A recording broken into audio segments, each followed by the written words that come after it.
From your favorite source for Chicago White Sox talk, delivering news, interviews, analysis, and more. This is the Sox Machine Podcast with your hosts, Jim Margulis and Josh Nelson.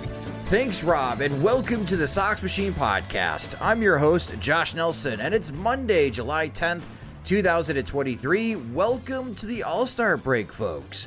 Quite a bit to talk about on this podcast. The Major League Baseball draft started yesterday as the Chicago White Sox selected Ole Miss shortstop Jacob Gonzalez with their first-round pick.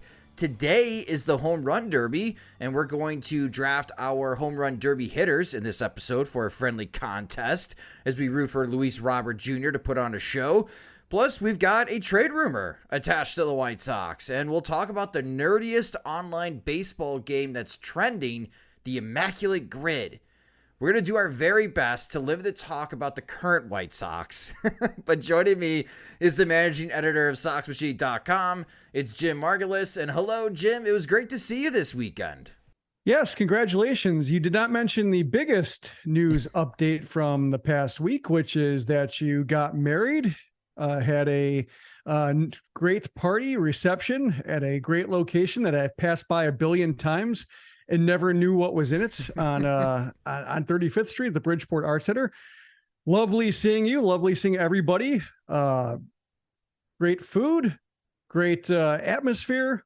Everybody dressed to the nines. Love seeing it. Yeah, it was a great time. Yeah, that's what we call in the business burying the lead. Yes. I got married on Fridays. You guys, the listeners knew about this. That's why we had and big thanks to Jim Callis for hopping on with me to record that one-off episode as we didn't have great emergency guest. Yeah, like great emergency guest. Yes. Great emergency guest. I guess we're going to have to talk to Jim Callis to get by this week. Yes. And yeah, it was a wonderful time. It was great to see you and your wife and all of our friends and family. And there was great speeches and we just had an absolute blast. And my wife, Kim, she put so much hard work into planning that event and working with all of the vendors, and everybody did an awesome job. I've heard some horror stories from previous weddings. We were preparing ourselves for our own personal horror story, but we got incredibly lucky. The weather was like 73 degrees and sunny. Great suit weather. Yeah, great suit weather. Whereas when we did our vow exchange, it was 90. So it was a bit sweaty. Mm-hmm. But just an absolute blast. So to all of our friends that are listening to this episode, thank you guys so much for coming to my wedding. Thank you to everyone online, whether on SoxMachine.com or on social media, reaching out, giving us congratulations. Thank you. There's just so many. I was trying to respond to everyone, but it's very difficult to respond. It's been overwhelming, which is fantastic. Thank you guys for making me feel special. And yeah, an absolute great weekend. And what a great transition to go from one of the happiest moments of my life to the Chicago White Sox on the field. At least you have each other. This team sucks.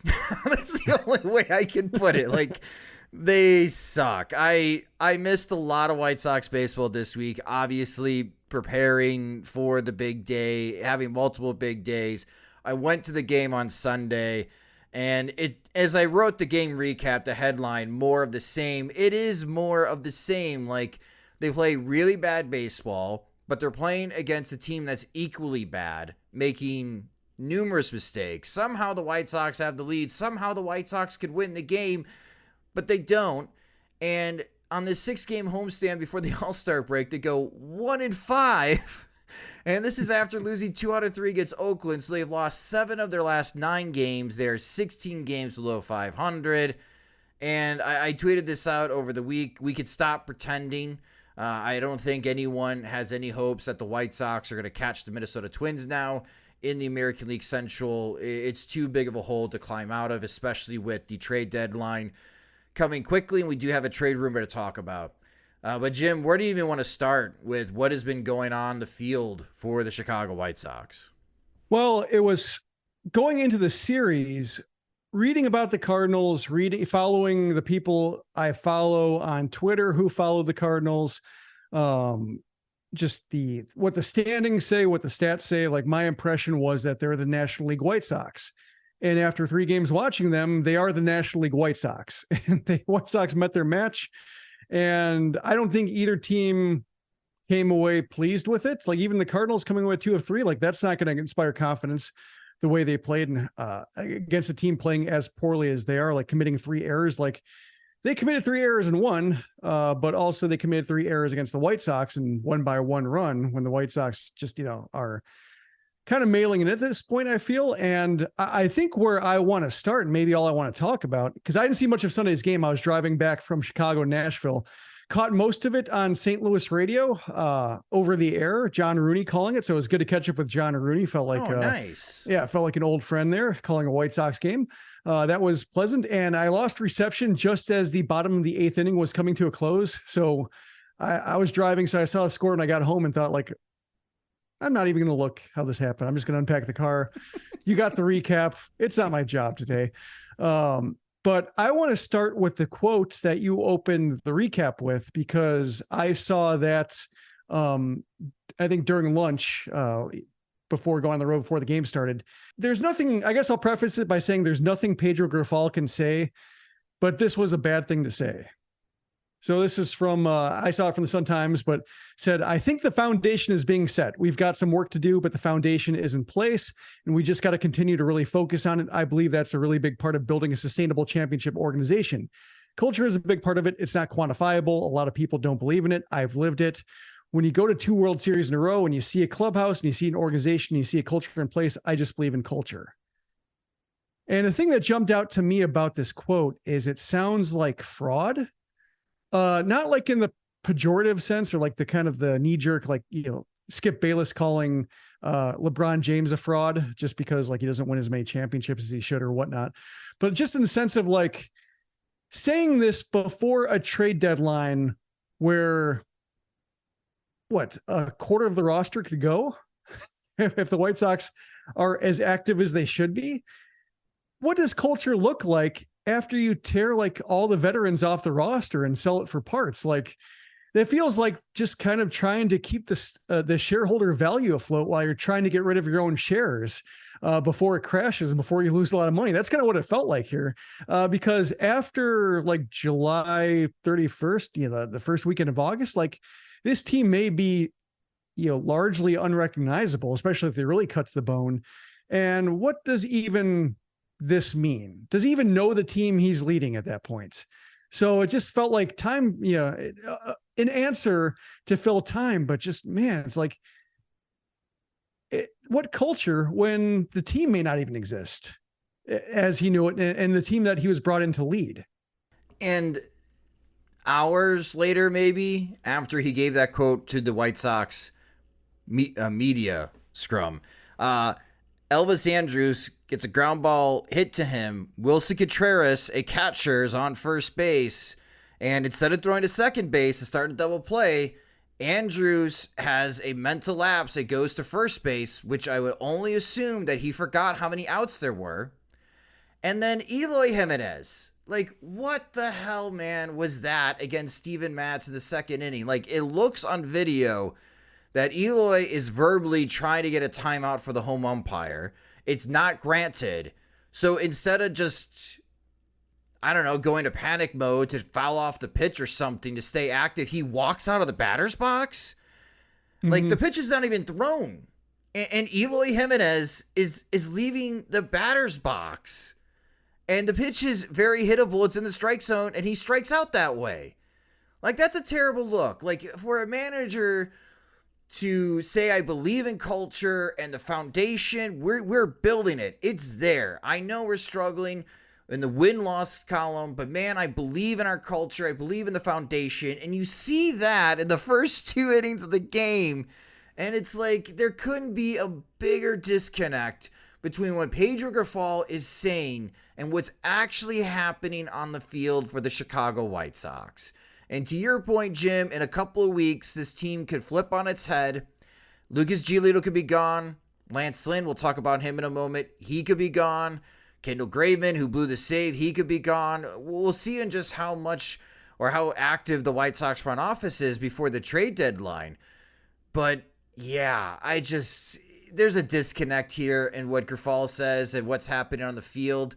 And I don't think the perception I get from the outside is that you don't see a lot of buy-in. Like a lot of the White Sox players that they currently have are not buying in to what Pedro Grifol and the White Sox coaching staff has to say. This was the biggest concern during the White Sox new hire interview search, was to bring in someone, an authoritative figure that Liam Hendricks was quoted last season that the White Sox needed. They don't get that guy. And boy, it just really feels like a lot of the White Sox players are tuning out Pedro Grifol right now. And they're at a season's worst 16 games below 500. And like I said, they suck. Like the White Sox suck. Pretty much. It's, I think the whole one and done thing, you know, Rick Hahn being mad about John Heyman saying that Pedro Grifol might be one and done because Mike Mulligan asked him if he's going to be one and done. Like Hahn tried to get on his high horse saying like, why, how dare he say that, when he just asked it using the phraseology that, the host was using to answer a question directly, which Hahn doesn't sometimes do. From that to Grifol saying that building a culture while like everything is sinking and everybody's losing interest, like nobody cares. And I don't know how a manager like Grifol can take on so much baggage at the start. Like I mentioned this before, but I guess, his only choice is to put his head down and just kind of plow through it and, rely on what he knows and what he trusts and his instincts, his experience tell him. But when you're I guess his experience and instincts were for a team that has, I don't think the Royals are a flash in the pan. They won a World Series. They went to another one. That's more than 2005 White Sox did. But the success they use, they cannot duplicate. And they've been just kind of drifting aimlessly for the last 4 or 5 years. They fired their GM. Their new GM is having a trouble getting traction. So to like lean on that, that's like Rick Hahn going back to 2005 and saying, well, people didn't think we were Jack in 2005. It's like, yeah, that was 20 years ago. That's kind of what it reminds me of. And I just don't, there's no buy-in from the players perhaps. And then there's no buy-in from the fans. And like, I can just see as being a way to kill all interest, like a manager nobody cares about and a team nobody cares about. And just the first impression is maybe the worst, maybe not the worst first half we've ever seen, but like the most disappointing first half, like relative to expectations, relative to what they thought they could do, worst first half. And it's, a manager that's nobody really had a reason to trust. And this is Rick Hahn's process. He was so proud of it. And just another thing that Rick Hahn's got wrong, like in terms of just, change has to come. So it's like, when Grifol speaks as though like he might not be involved in the change and he's the one going to be building the culture, like, yeah, I guess he has to do that. But just like Rick Hahn saying that, Grifol's not going to be one and done. It's just, the answer is the same from my perspective, which is like, well, it's not your thing to say. It feels like, fans have more right to air it out than Grifol does. And they just kind of have to sit there and take it based on how poorly they've played. Well, you missed it because you were driving. You were listening to the game on the radio. But Chuck Garfien on the postgame show, this was a bit surprising because remember, Jerry Reinsdorf owns a large chunk of NBC Sports Chicago. And Chuck Garfien mentioned that there needs to be accountability. Like if the White Sox are going to sell off, and Ozzie Guillen even said that the contention window is closed. Like Ozzie said that after Sunday's game on TV. The contention window is closed. And Chuck Garfien is asking for accountability.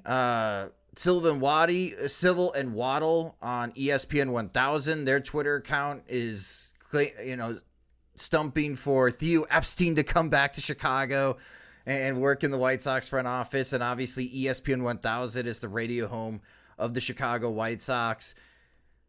It's now fascinating to me that like all areas of the media are like raining down on 35th and Shields. Like this is bad. And if it wasn't for the news coming out of Northwestern regarding their football program and head football coach Pat Fitzgerald, I wonder the White Sox would get more heat on Monday with just how bad things have gotten. on 35th and Shields. I mean, like setting the Northwestern thing aside, because that sounds really, every story gets worse.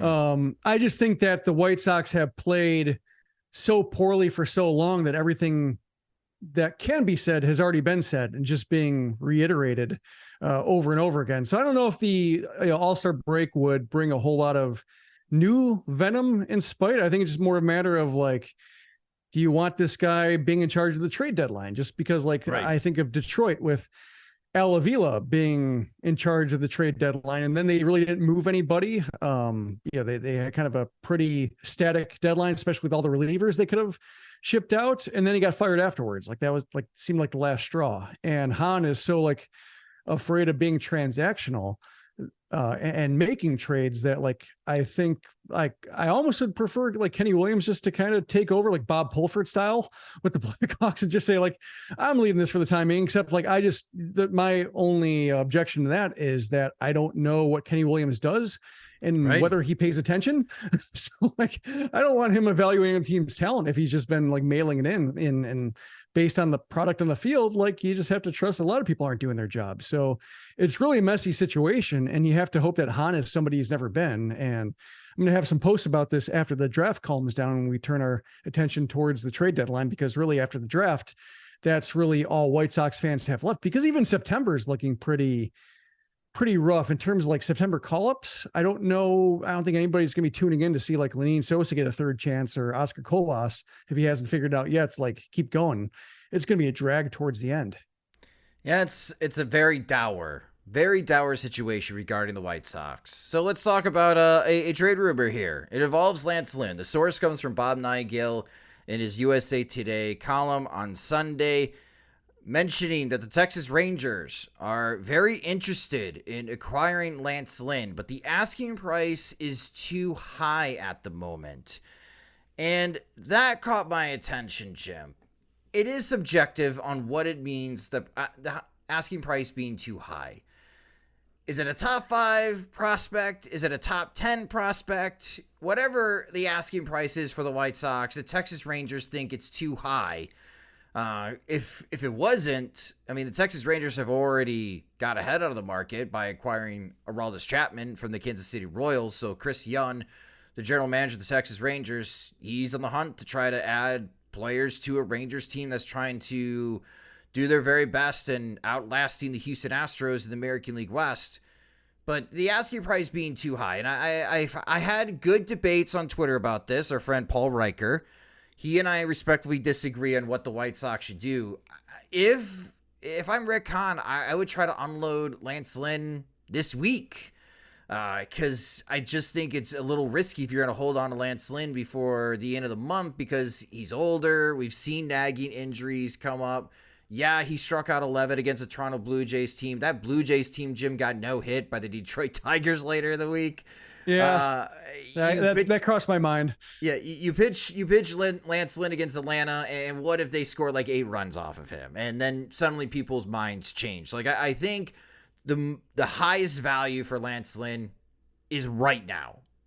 And that's where I respectfully disagree with Paul and some other White Sox fans that think you should hold on to him closer to the trade deadline. Teams may get really desperate. You may get more in return. What are your thoughts about this particular trade rumor, Jim, regarding Lance Lynn and the Texas Rangers' interest? And when do you think would be a good time for the White Sox to pull a trigger on a Lance Lynn trade? Well, it reminded me a little bit of the White Sox when they traded Freddie Garcia for Gavin Floyd and then got Freddie Garcia back a couple years later. Felt like the ultimate, completion of a killer trade. In this case, I think the Lynn Dunning trade was a fair trade because the White Sox got what they needed out of Lynn, at least initially. The extension is kind of, has been a little bit disappointing, but from the trade originally, as constructed, where they got a starter who could start a postseason game and somebody who was amenable to an extension, Dane Dunning was a fair price given the uncertainty around him. So I'm not relitigating that, but it would be a nice little turn for the Rangers to get Lynn back and say, we have both of them now. I think I want to know if the Rangers came in because the starting pitching market hasn't really moved yet. Giolito is still there. Stroman, if he's going to be moving, is still there. Jordan Montgomery, he got hurt, but like he seemed like somebody who could be moved. We just saw him. I could see the Rangers being like, come on, give me Lance Lynn. He's expensive. Just give me. Like just, over and over again. And like not really, offering much, just being like financial relief. All these other starters have to move. You think anybody's gonna be calling for Lance Lynn? Come on, give me. And the White Sox being like, no, we'd like a player for him. Or like, we don't want to pay like most of his salary, something like that. Perhaps like the way the calculus is working with so many starters still in the market, like the demand hasn't gone up for him. So you're really looking, I think the Rangers were, smart to be like, well, Lance Lynn, at the very least, he seems like he's giving you 5-6 innings every time, which is very useful. If you want a starter who will, at the very least, help avoid burning out your bullpen, like maybe we get Lance Lynn and maybe we get another starter as the market evolves, and we can get Lance Lynn for nobody we can apply to another deal to get us a better player. So that to me is what that smelled like. Just the Rangers trying to maybe lowball, or just saying like, how much do you want to get out from under his contract? How much are you just seeking to save a few $1,000,000? And given the White Sox, the way they've traded international bonus pool money to get rid of money to the Rangers. Yep, exactly. Like I can see the Rangers being like, hey, they've done it before, may as well ask again. And just like them not being serious enough about wanting Lance Lynn specifically, and just saying like, hey, let's see if we can get him. Yeah, again, if there's more interest from other teams regarding Lance Lynn, and if there's real fire that's pumping out this trade smoke and the trade rumors for Lance Lynn, I would try to unload Lance Lynn over the All-Star break. I know some people are like, well, the White Sox don't have anyone from AAA pushing right now to replace Lance Lynn. That doesn't matter, guys. What did we just say? The White Sox suck. They're 16 games below 500. Once they start selling guys, it is all about improving draft position for the 2024 Major League Baseball draft. It is trying to bottom out and chase down the Kansas City Royals or the Oakland A's. Like, that would be the intention. They would be waving the white flag. The season is over. Enjoy Tuki Tuasan and Jussie Schultens and Tanner Banks making starts for the rest of the season. That's what it would be about. And I would like the White Sox to try to maximize whatever they can for their players. And I'm trying to think this logically, but I also hear you podcast listeners and Sox Machine commenters on every post. Yeah, we're with you. We don't trust Rick Hahn and Kenny Williams either to make any moves. So this is a wonderful position we're all in right now. But that's the first trade rumor. Lance Lynn, Texas Rangers, Lucas Giolito. There's about 7 columns and 3 podcast interviews he's done talking about his situation. I think mentally he is prepared to be moved, and he understands that he could be moved before the end of the month. I think he's the one player that may net something more interesting than what the White Sox could possibly get outside of trading Dylan Cease or Luis Robert. And I just don't think the White Sox have the manpower or the time and effort to actually pull off that type of mega trade before the deadline. I could be wrong, but the White Sox have a very tough time multitasking, and right now their task is the Major League Baseball draft. Speaking of that, we're going to take a quick break for a word from our sponsor. But coming up next, let's talk about the new White Sox prospects from day one of the Major League Baseball draft next on the Sox Machine podcast. One reason why I hate buying tickets to anything these days is the waiting room. You know that feeling. You get the pre-sale code, and even if you got the pre-sale code and you log in, you're stuck in the waiting room with thousands of other people, not even sure if you're going to get a chance to buy tickets. Buying tickets to any event shouldn't be stressful, and that's why I've switched and used Game Time. It's the fast and easy way to buy tickets for all the sports, music, comedy, and theater shows near you. I use it to buy concert and theater tickets now. For Chicago events, you could use it. It's also great for Major League Baseball games as well. They have some killer deals, especially when it comes to White Sox tickets, as Game Time is the place for last-minute ticket deals. Forget planning months in advance. Game Time has deals on tickets right up to the day of the event, and you can get exclusive flash deals on tickets for the baseball games or any of the comedy and theater shows that'll be happening all summer long in Chicago. And what I really like about Game Time is that they have the Game Time guarantee, which means you'll always get the best price. If you find tickets in the same section and row for less, Game Time will credit you 110% of the difference. That's why it's one of the fastest growing ticketing apps in the country for a reason. So snag the tickets without stress with Game Time. Download the Game Time app on your phone, either for Apple or Android devices, create an account, and use promo code SOXMACHINE for $20 off your first purchase. Terms apply. Again, create an account on Game Time and redeem code SOXMACHINE for $20 off. Download Game Time today. Last minute tickets, lowest price, guaranteed. With the 15th pick of the 2023 MLB Draft, the Chicago White Sox select Jacob Gonzalez, a shortstop from the University of Mississippi. Yes, that is Commissioner Rob Manfred announcing Jacob Gonzalez, shortstop from Ole Miss, to the Chicago White Sox with the 15th pick overall. Thanks, Rob. Good one, Jim. Gonzalez now joins the Chicago White Sox organization. As Jacob Gonzalez, I picked him in the mock draft in our last 2 mock drafts since mid-June. There's just been some heat to Gonzalez to the White Sox, mostly because while there are many in the industry thought that Gonzalez had a good chance to go to the Minnesota Twins at pick number 5 because they're very model heavy with their draft strategy, that if Gonzalez didn't go 5 overall, that his floor was 15 to the White Sox. And he did get to the Chicago White Sox at 15, and the White Sox did take Gonzalez. And now they had Jacob Gonzalez along with Colson Montgomery as shortstop prospects up the middle. The White Sox are trying to add more talent. Jim, I know you don't cover college baseball or follow it closely like I do, but I am curious to know your initial thoughts, because we've been doing this for a very long time. You've been writing about the White Sox since 2005.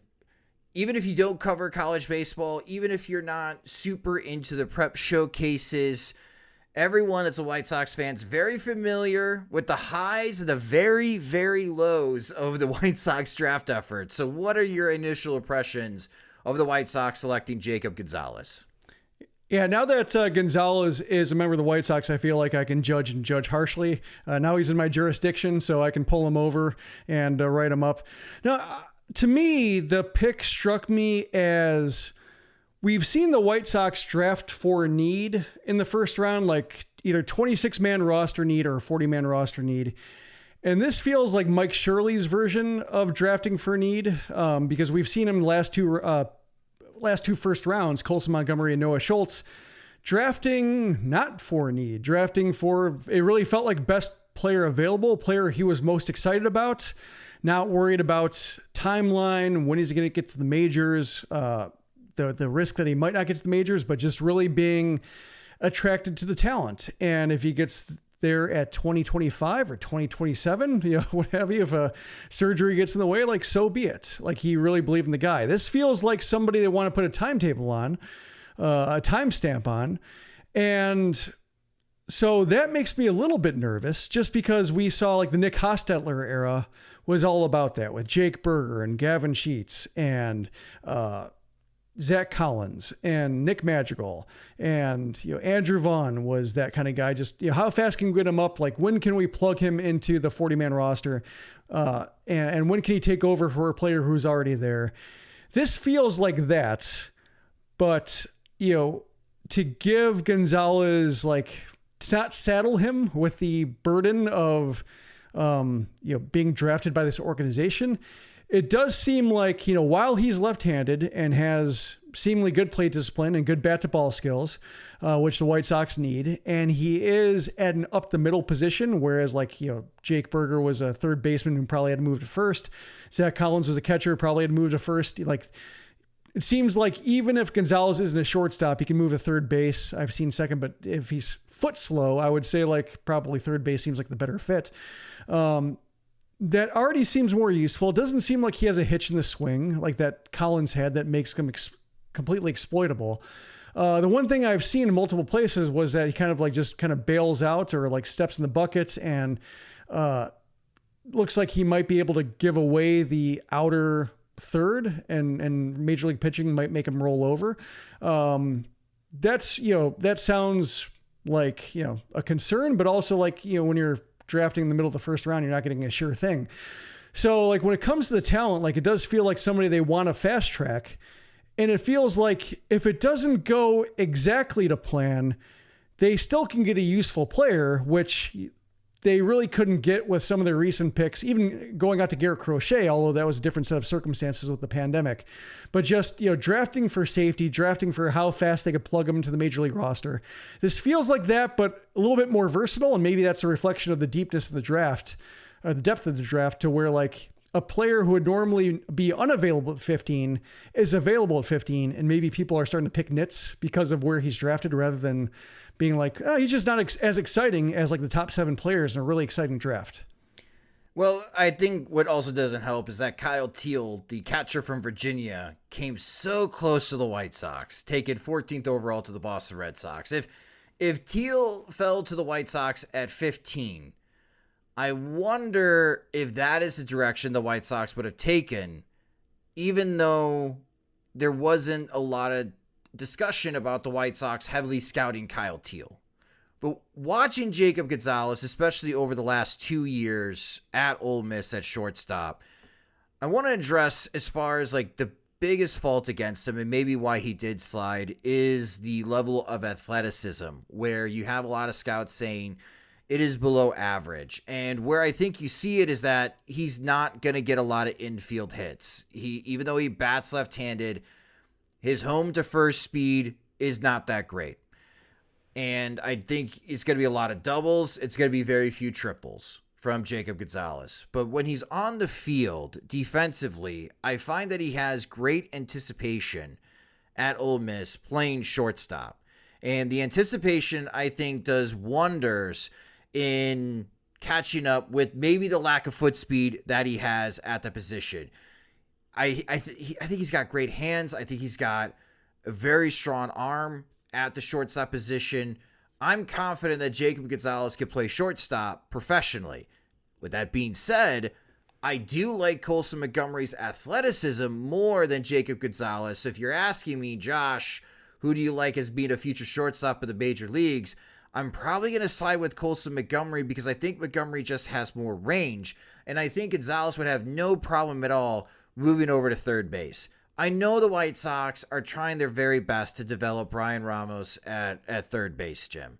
I'm not seeing it. Like, I'm seeing at some point some type of transition for him to the outfield.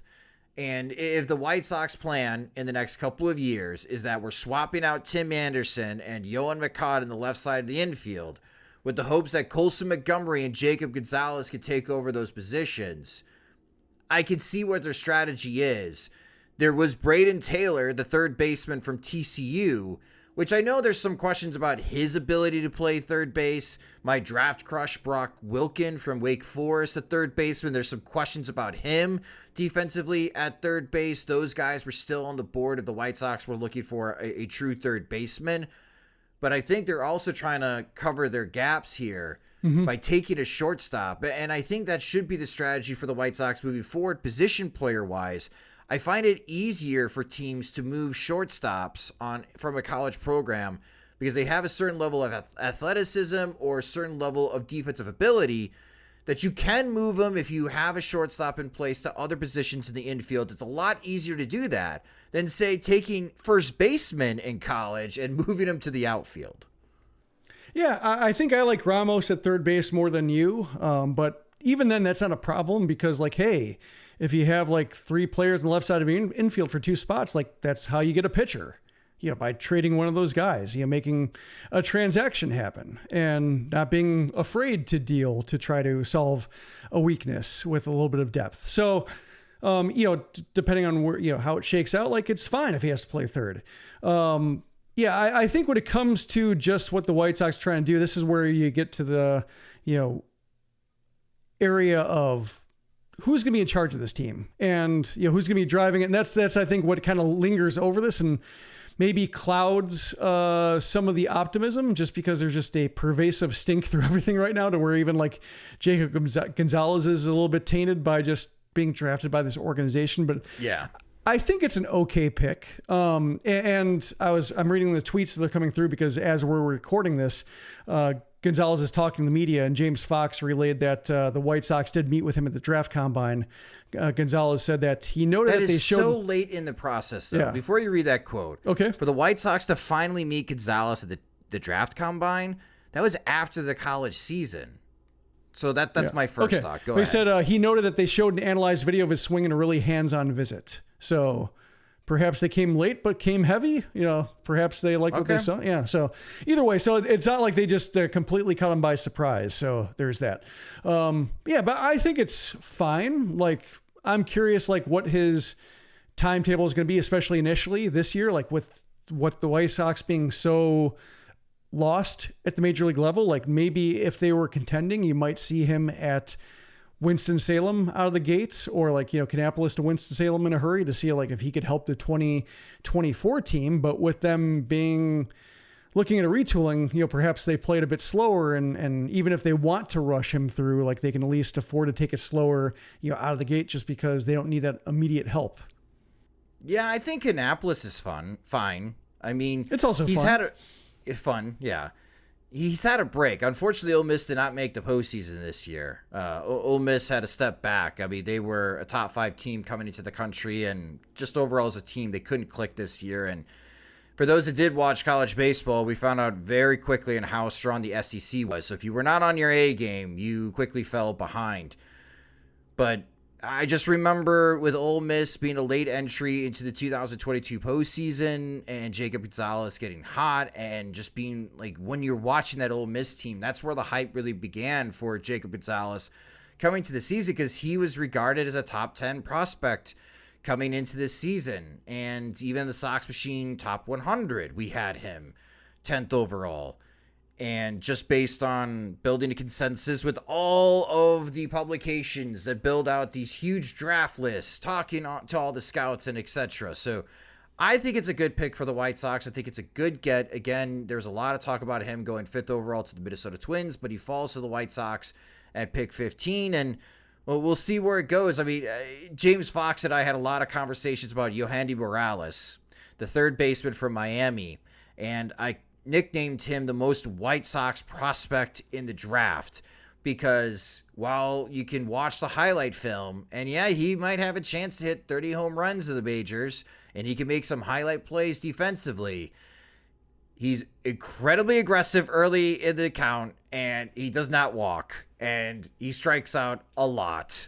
So he sounds like every White Sox batter that they currently have right now. Whereas with Jacob Gonzalez, he had more walks and strikeouts every year at Ole Miss in his 3 years. That's a good sign, but it's not like a crazy walk rate that we saw in Zach Collins. Like, I think you mentioned this in a text message when we were going back and forth. Jacob Gonzalez is more of a hitter, where Zach Collins was definitely a walker. Like, Zach Collins at times just looked like he was trying to draw a walk. That's not going to be the case with Jacob Gonzalez. And I think if for him to be successful, or to outperform what the expectations were from draft day, it's really going to be honing in on what pitches that he can drive. Because if he's going to be this selective at the plate, Jim, for him to be able to recognize what pitches he could drive and showcase that professionally will determine a great deal on how quickly the White Sox could rise him through the farm system. Yeah, I'm curious, and maybe you can speak to this, or maybe we'll have to see, but like, they said like his home run power goes to the pull field, which I like, just because we've seen with the White Sox, like, sometimes that opposite field power means they can't pull the ball in the air, and they roll over a lot of pitches to the left side. But in Gonzalez's case, does he just pull the ball all the time and hit a lot of grounders to the right side, or is it the case where he can lift the ball to the right side? I don't know if he's going to be someone that lifts the ball opposite field. It's not as drastic as Chase Davis, the outfielder from Arizona, which when watching Chase Davis, it was cargo. Remember Carlos Gonzalez of the Colorado Rockies? Like, you were afraid to throw. I remember Chris Sale pantsing him in the All-Star game. Yeah. You didn't want to pitch inside on cargo, because cargo, if you missed, would make you pay and would hit these gigantic home runs. That's very similar to Jacob Gonzalez. Beating him inside is tough.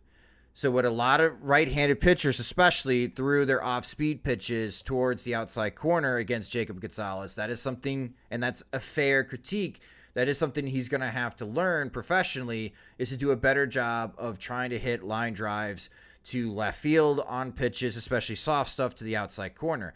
But for right-handed pitchers, man, we see this all the time with Dylan Cease against lefties. They still want to sneak a fastball. They still want to throw these sliders or sweepers to the inside corner, and that is where Jacob Gonzalez's home runs go. They go to left center and right center or right field. He pulls these home runs in the air. Throughout his college career, he never had a ground ball rate higher than 38%. So Good. that warms my heart. Ball in air. It's a lot of line drives for Jacob Gonzalez, not a lot of pop-ups, and his home run to fly ball ratio was pretty consistent between 11 to 17% in his 3 years at Ole Miss. We didn't see huge spikes like sometimes we do when juniors on getting ready for the draft, like Brock Wilken had a crazy high home run to fly ball rate that was a little bit on the red flag side for me, despite him being my draft crush. So again, everything on paper, when you watch film of him, he's a very impressive player. It sounds like I'm pleading to White Sox fans right now and friends that follow the White Sox. Like, give him a chance. Like, let's not discount him right away because of all of the messy first-round picks we've seen from the White Sox in past years. And I know that Andrew Vaughn is not living up to expectations, and I know things definitely did not work out with Nick Madrigal. But I say, let's give Jacob Gonzalez a chance. Let's not bury him right away. He's 6'2" at least. Yeah, 6'2", 200 pounds. Like a height people don't lie about. Like usually like 6 foot is 5'10" or 5, and 5'8" might be 5'6".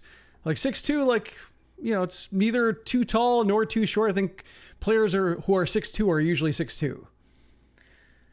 Or even if he's 6 feet tall and he's lying that he's more 6 feet tall than 6'2", at least he's tall. Yes. At least.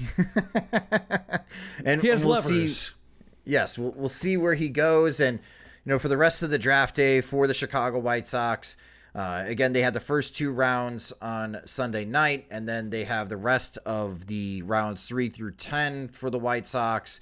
And then on the third day, it's all of the draftees from the 11th to the 20th round, where this is where teams can offer significant bonuses above some of the late round picks. Again, we've seen the White Sox in past years, like Tim Elko. I know White Sox fans know about him. He only signed for $35,000 in the 10th round. That allowed the White Sox to give someone like Jacob Burke in the 11th round $225,000 signing bonus. So there are some shenanigans going on the bonus side. But for the rest of this White Sox draft, is there anything that you would want to see the White Sox do for the other rounds? Well, I think, the prep players that they've targeted have been worthwhile, worthwhile picks, worthwhile time to develop them. Age for level, like seeing Kannapolis being so old roster wise, like I'd like to see them try to get more precocious talent into the system. So like I'd be fine with that angle, but White Sox are on the clock now when it comes to the draft for their second round pick, to give people a peek behind the curtain. So we can wait to see who they've picked with number 51 to see if that changes our minds or firms up our direction for where they need to go with the rest of with the day 2 and then day 3. Yeah, the idea was, and the rumor, that prep right-hander from the state of Illinois, Blake Wolters, was the direction that the White Sox really wanted to go at pick 51.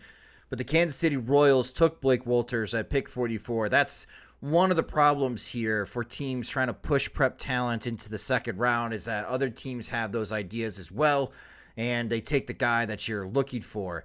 I know a lot of White Sox fans want the team to stack up on pitching and try to find a catcher in this draft. I think in the second and the third rounds, maybe even going to the fourth round as well, that's where we could see a lot of pitchers being selected. Like Jonathan Cannon was in the Futures game, and if you didn't get a chance to listen to it, Mike Rankin and Elijah Evans talked about Jonathan Cannon going to the Futures game this past weekend for the All-Star Game festivities. And Cannon, while he doesn't have a strikeout pitch, I think he's been pitching well for the White Sox, and he was a third-round pick for the White Sox last year. So they took some chances on some college guys as they really loaded up on arms. It just still feels like the White Sox need to continue to load up on arms to help fill out the rest of this farm system. I agree with a lot of fans as well, though. Like, the catching situation for the White Sox could be in dire straits here pretty soon. With Yasmani Grandal being a free agent and not knowing what you have at Carlos Perez, or why the White Sox don't give Carlos Perez starts. Maybe he will post All-Star break, and Sebi Zavala offensively just struggling, not meriting to start every day. Yeah, I'm kind of disappointed looking at the second round. White Sox missed out on a couple good names. At 48th pick, second round of the Diamondbacks, Gino Groover, which I like. I was afraid he was a pitcher, but he's a third baseman, so Groover works perfectly fine for in case you're worried about nominative determinism. The other one is Nazan Zanatello, number 50 for the Red Sox. Once again, it's the Red Sox swooping in and taking somebody who would have been really good on a White Sox draft sheet. A lot of Z's in that name, 3 Z's. So haven't seen that before. So that's basically how I go. And here's the pick. Grant Taylor from LSU. So Grant Taylor follows the strategy of the White Sox last year when the White Sox in 2022 took Peyton Pallette from Arkansas. Peyton Pallette missed the entire season because Tommy John surgery. He was a first-round talent, missed the season because Tommy John. Grant Taylor was a first-round talent coming to the 2023 season and needed Tommy John surgery and missed the 2023 season. So now we're starting to see a trend here. I don't know if it's necessarily a trend, but in back-to-back years with the second-round pick, the White Sox have identified a college pitcher who is deemed to be a first-round talent before the season started, but missed the season because they needed Tommy John surgery, and selected that player, as Grant Taylor is going to continue through his rehab. So we're not going to see Taylor pitch this year for the White Sox, and we're going to have to wait to see where he's at in 2024. So that's back-to-back years the White Sox have taken that strategy, Jim. Yeah, and I think with the way Peyton Pallette has struggled out of the gates, like, of course he's going to have some rust, not only missing a year with Tommy John surgery, but missing a year and then having to go to a completely different competitive environment rather than picking up where he left off in college. He leaves college and goes into pro ball. And even if, the SEC is really competitive, it's probably a little bit different, especially with, if you're facing a roster that's really has a lot of college players already on it who are good enough to be drafted, or if you have like a really good A-ball team that has a lot of great, quick bat talent from, international ranks. So, like, I'm not bummed out by the way Pallette's pitching. I'm more or less thinking it's like a 40th percentile outcome right now with just struggling with command and struggling to get past 4 innings. But I think that's the only thing. I think it's a sound strategy. Just I think right now with the data point we have, it's not one where you see like, yeah, more of that. You just hope that you get some of the variance that you get from pitchers coming back from Tommy John surgery, and hope that Taylor would be on the positive end of that spectrum, like 60th percentile, to where, he goes to Kannapolis next year and looks, okay out of the chute, even if he still has a long way to go. The thing with Taylor, though, that we were trying to see in 2023 was that was going to be his first opportunity to be a starter for LSU. He pitched mostly out of the bullpen in the 2022 season for the LSU Tigers. Not great numbers in 31 innings with the LSU Tigers. He had a 5.81 ERA with LSU. He had 39 strikeouts and 21 walks. It's just that a lot of people were impressed by, as far as his velocity, impressed by the spin rate on his breaking stuff. That's why he was identified as a first-round target, because in LSU's dream world, before the season started, they were thinking Grant Taylor would be the Friday night starter, Paul Skeens would be the Saturday starter, and we all know how that ended up. Paul Skeens ends up being the Friday night starter and becomes the number 1 overall pick in the draft, because he puts up one of the best seasons we've seen collegiately since Steven Strasburg at San Diego State. So with Grant, I will say this. Peyton Pallette, I think, could be a starting pitcher, because I saw Peyton Pallette handle a starter's workload at Arkansas.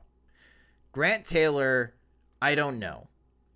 I think they're going to try to make him to a starting pitcher. That was LSU's plan before Grant Taylor had Tommy John surgery. But you're talking about a guy in 2022 who only pitched 31 innings in college. Now he's coming off Tommy John surgery. We'll see how in rehab goes. And We'll see if this is an opportunity for the White Sox to save money in the second round to try to get prep players in the third round or later. But again, you could go to SoxMachine.com with the draft tracker, and you can follow along with us. But the White Sox first 2 picks stay in the SEC. Jacob Gonzalez out of Ole Miss and Grant Taylor out of LSU. Yeah, so one thing that jumps out to me, speaking of saving money, is that when you look at the MLB.com draft tracker, Grant Taylor is number 51 in terms of draft order, but in terms of MLB.com prospect rankings, he's 102, so double 51. And that would seem to lend credence to the idea that they're going to save money. And if they use that pick to then try to open it up to prep players to get their A-ball teams younger, then I'd be more supportive of it versus just going to the same well that hasn't yet been successful, but with a player who has shown less than the guy before.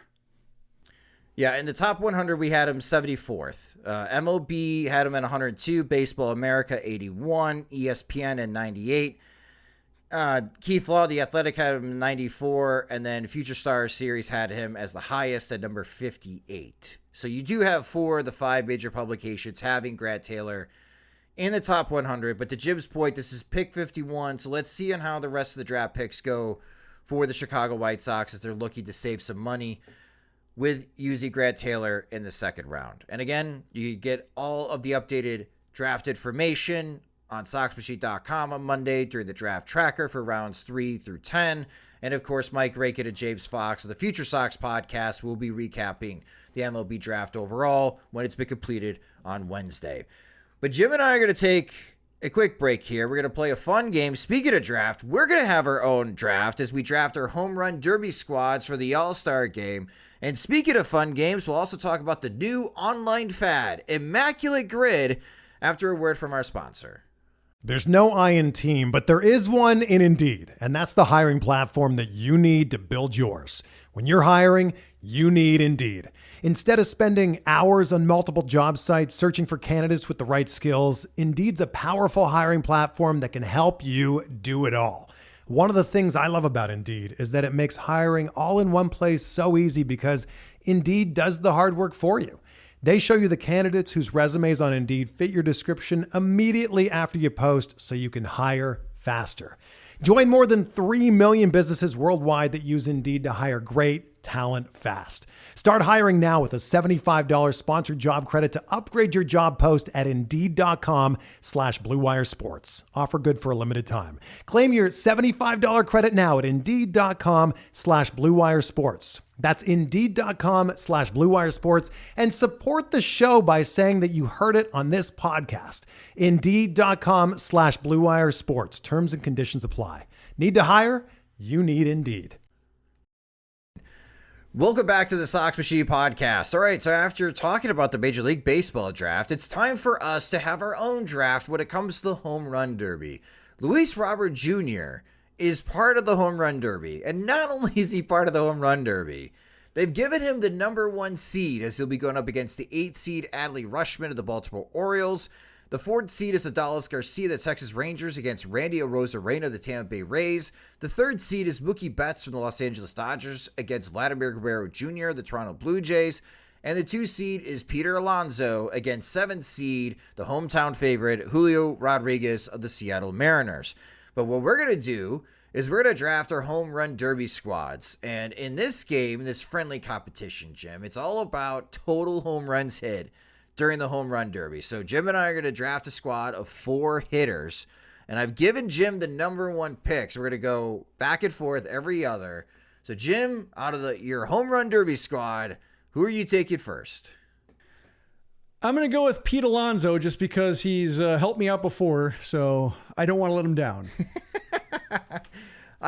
I'm surprised he's in it. Isn't he hurt? Like, I thought that was the word on the street. Was he hurt or struggling? I thought he was struggling, but he's so, he seems to rise to the occasion here. He does. Yeah. I mean, he's won it. He's put up big numbers. That's a very good number 1 pick. I thought he should have been the number 1 seed. So my first pick is going to be the number 1 seed. I will take Luis Robert Jr. I think he's going to bash. I think this is going to be fun. Like, I know a lot of people were hoping to see Jake Berger in the home run derby because Berger does hit some bombs.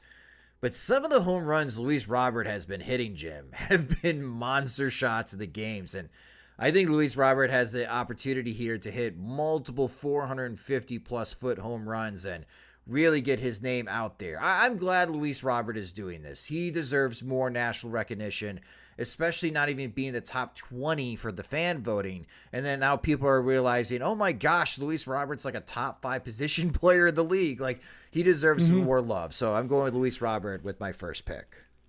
Yeah, I have no qualms about him participating, especially like this might be the highlight of the season. The way they played, like there's not much light going on. So like, yeah, have some cool footage like Frank Thomas in 1995. Like that's what I'm hoping for. If it is White Sox fashion, I can see a situation where he just hits 2, and then he has a bad second half and people say he screws up his swing. So that's my fear, is that if he goes down with the ship and just succumbs to the White Sox the way they ruin everything and there's no fun to be had, that would be the way it ends, is Robert hitting 2 homers in the first round, neither one longer than 380 feet. And then he goes into a second half slump and people say the Derby screwed up his swing. So hoping not. I'm hoping it's legitimately fun. And even if he has a below average second half, who cares? At least now we're just in it for fun, because now we'll get into the tiring arguments of they should lose games because their draft position, it gets better. That helped the last time. So yeah.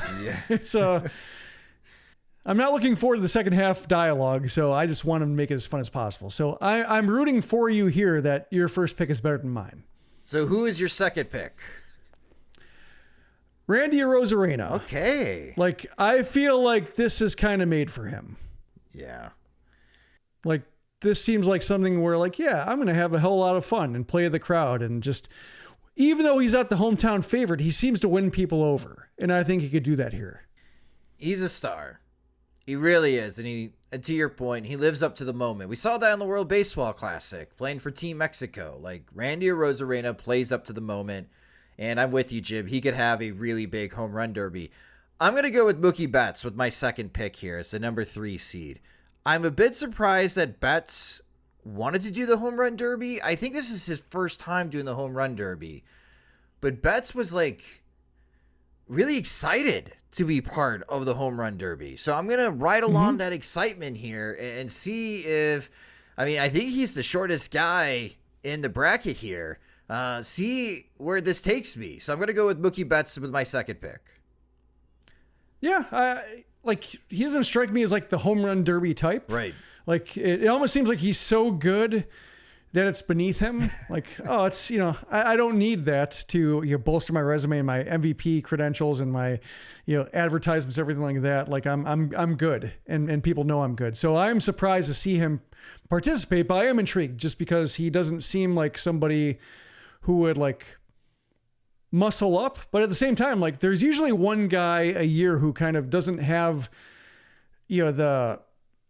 the crowd behind him, or doesn't have now you'd say the odds behind him, the probabilities, just because he doesn't have the kind of tape measure shots, but just repeats his swing so well and just knows where to target to where he hits one 400-foot homer after another. Doesn't maybe set the heat maps on fire with how far he's going, the spray charts. But when it comes to just the ability to put a ball over the fence, just does it over and over and over again. So who is your third pick? I'm going with Vlad Jr. All right. Just strikes me as maybe this is what gets him going, because he's had kind of a ordinary first half. And I think this is something to where especially since, whether the balls are different to where they're, designed for distance, he's got the opposite field power to where he can probably hit more pitches out rather than have to wait for the right pitch to get to him. Yeah, I see that. He could use, to your point, I think he could use the home run derby to get him going. And maybe it does get him going the second half. The Blue Jays, it's fascinating. The commentary is that they're a little bit concerned where they're at in the American League East standings, because they're currently in 4th place with a 50-41 record.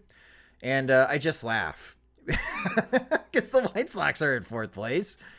Not with a 50-41 record. The Blue Jays would be running away with the American League Central. They'd be so happy right now. But they're in the American League East, and it's a different story. My third pick, I'm going to go with the hometown kid. I'm going to go with Julio Rodriguez. And I'm wondering if the hometown crowd is going to fuel him to upset Peter Alonso. Like, if I'm going to win this, like I took Luis Robert because I think Luis Robert will win the first round. I took Mookie Betts because I think Mookie Betts could win the first round. If I'm going to win this contest, Jim, I need a deep run here. So I'm hoping we see Betts against Rodriguez in the semifinals.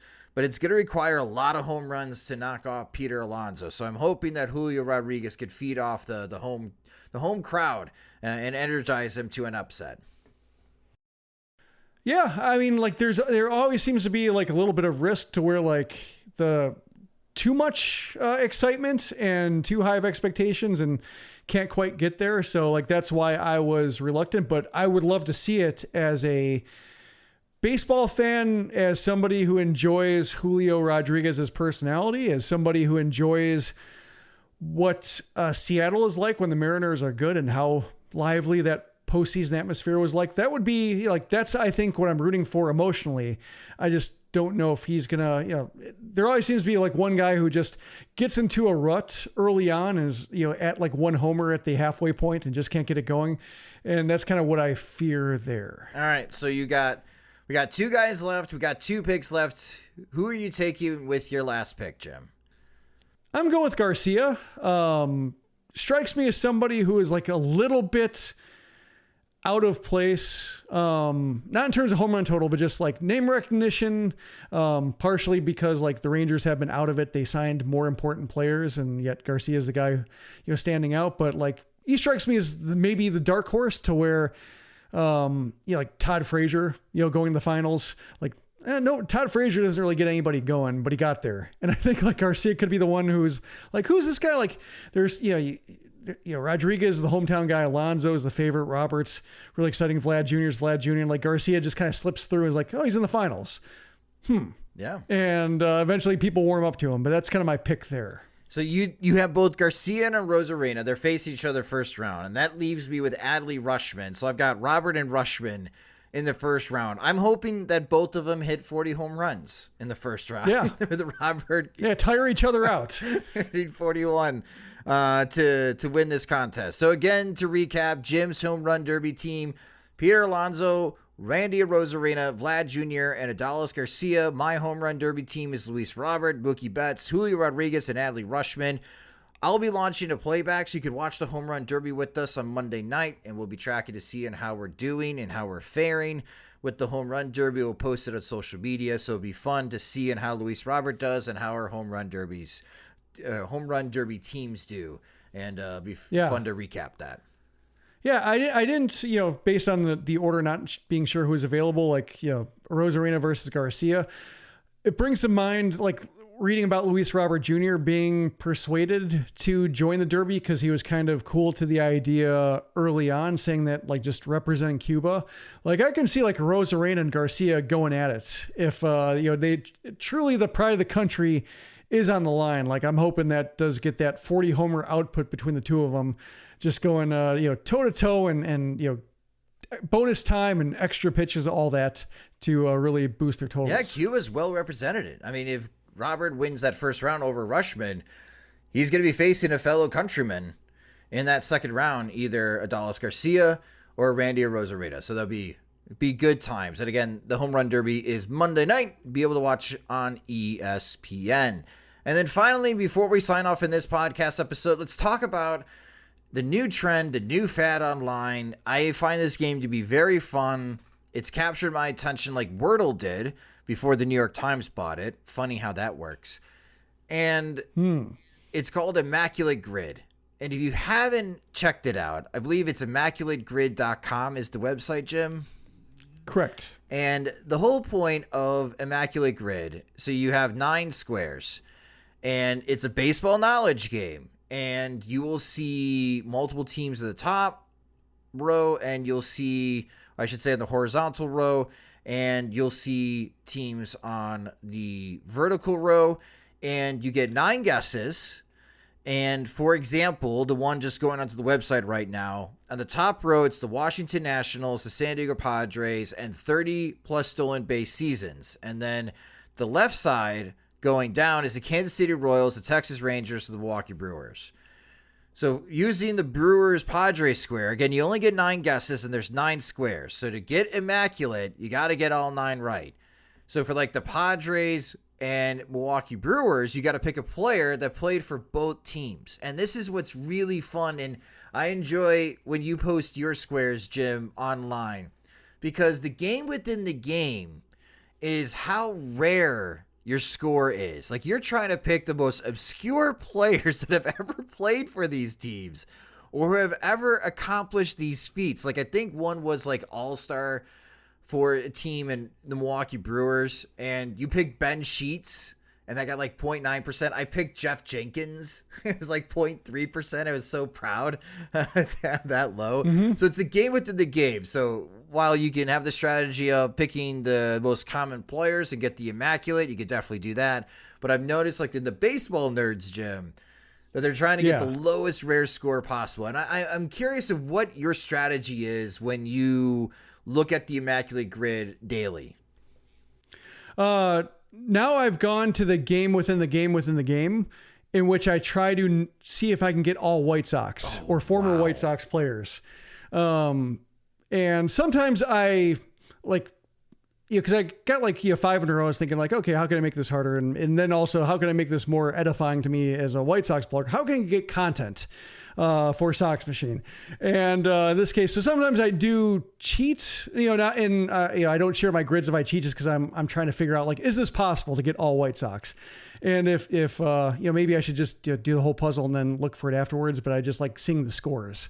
Like, I want to be able to punch the player and then see what the score is at the end. So I don't share the ones when I don't do it, to the letter. But in this case, like, I was seeing if it's possible to get all White Sox for this grid you just mentioned, and you can. You can. It's awesome. Yes. And the most obscure player was in the Brewers Padres grid, and I got this one without looking it up. Scott Linebrink. Oh, wow. Yes. See, I just used Greg Vaughn, and Greg Vaughn was at 2%, but Scott Linebrink's got to be like 0.5%. Yes, 0.05%. Exactly. Oh my gosh. Oh my gosh. Well, also I got Carl Everett for Rangers and Nationals or Expos, because that's one thing about the Nationals, that the Expos also count. I did not know that. That's good to know. Yes. So it is franchises, not. Wow. 0.08% for Carl Everett. Yep. And then, Scott Podsednik was 3 for Brewers 30 stolen bases. Yes. Gerard Dyson was my most popular one. Royals 30 stolen base guys. He was at 19%. The one I had to look up was Rangers 30 stolen bases. I did not get that one off the top of my head, but Julio Franco qualifies. Well, Elvis Andrus. Does he? He's had to. I think he's the career leader in stolen bases for the Rangers. Oh yeah, I think you were like. Let's see. Like when? Oh yeah, he did twice. Yeah. So no, actually, he did early on in his career. He's a 30 stolen base guy. So yeah, I missed that one. So that one I blanked on. So I should have gotten that one. Now I'm mad. I think I thought of him early to see like if he fit out of their squares, and I just discounted him because like, oh no, he doesn't count, and I just shut him out. So that is the fun part though. So of just like, this is if I'm doing a timed one, I'm terrible. Like, if I had to try to do this under 5 minutes, I couldn't do it. But like circling back to it over the course of the day, and then before the 24 hours is up, like giving up and then punching it in and saying like, all right, let's fill in these squares, see if it's even possible. Because sometimes it isn't, and then I feel okay. But that's why I look it up, and then I want to see the scores. So, but I think the other one I got like 7 of 9 White Sox, and then filled in the others with what I didn't think was possible. So that's kind of how it ends up. Well, the game is the Immaculate Grid. Go to immaculategrid.com. If you go on Twitter and you see 9 green squares for people posting their scores, boom, they got the Immaculate score. That's what it is. You can either play on your phone or you can play on your computer. The game within the game is try to get the lowest rarity score possible. Like, you're aiming for the single digits or below the single digits. But now Jim has laid down the gauntlet. Can you pick all ex-White Sox players to fill out the 9 squares? and that would be tough. That's really tough. I like that. I'm going to have to try that in the future. So yeah, Scott Downs, also Expos and Royals. That was the other one. What? No. Lefty relievers are great. Like here's a hint. Like if you're struggling, try a lefty reliever. Oh my God, Scott Downs, 0.03%. That's like 5 people. And Scott Downs. It's very much like, and this is, I don't mean this in saying that, it's very much a guys being dudes type of game, and girls can also be guys being dudes.